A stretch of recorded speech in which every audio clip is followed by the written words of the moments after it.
i u čim ste nogometnim školama igrali kao djeca? Pa evo, ja sam počeo u nogometnoj školi Dinamo.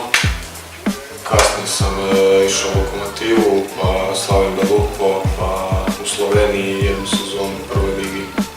Kasnije nešto u Njemačkoj probao, evo sad sam prošlu sezonu u Dugopolju, cijelu drugu ligu, jednu sezonu odradio i sad sam evo ovdje. Ja sam počeo u Maksimiru, ja sam s 8 godina počeo.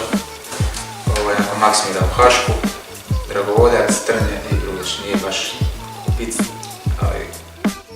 Tko vam je uzor bio iz djetinjstva? Moj uzor pa od malih nogu Gigi Buffon. Tebi? Meni Manuel Neuer.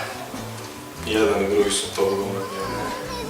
Ne znam, meni se teško odlučiti, bilo ih je dosta. Na primjer, Paul Scholes, ne znam svi njega sjećate. Zidane. Tako bilo je dosta igrača kojima sam se divio kao mlađi. Imaš ti nekog svog pogleda? Imam. Antoine Griezmann. Griezmann. Jeste li preigrali na drugim pozicijama? Ja sam od uvijek govoran od malih nogu, pa da znam da se evo. Pa ja sam igrao sam krivo nekad koji ti, lijevo krivo desno, tako me je rotirao trener, ali uvijek bi bila najdraža pozicija zadnji vezni i jedno sad igram. To. Jeste uvijek htjeli biti golman ili ste htjeli biti neka druga pozicija? Pa iskreno, kad sam krenuo kod dijete, čak sam i na tjelesnom prvi, drugi razred više igrao i volio više igrat, ali eto, profesor je odlučio, pošto sam bio najviši u razredu, da stanem na gol i tak je ostalo, evo, sviđa mi se i ostalo. Kako ste završili na sadašnjoj poziciji? Pa ne znam, ja sam posljedniti nekim boljim nogometnim karakteristikama, trener je tako odlučio da možda najbolje i tako. Kako vam je igrati sad protiv Dinama, Lokomotive, Rijeka? Pa sigurno da je to veliko iskustvo, stječemo sad.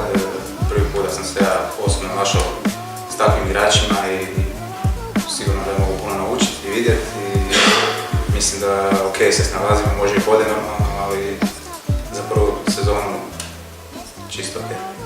Od uvijek ti je san kad si kao mali, onda samo maštao da ćeš igrati jedan dan protiv Dinama, Hajduka i tih velikih klubova. I poseban je osjećaj sigurno strčati na Maksimiru na polju. Zato samo dobro trenirajte i doće sve na svoje i vas to sve čeka. Pa ništa, trenirajte dobro. Budite uporni. Uz to vam je dao neke talente, iskoristite ih maksimalno.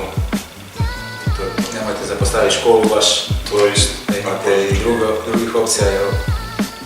Karijera ne traje dugo, zato iskoristite to i uživajte dok možete.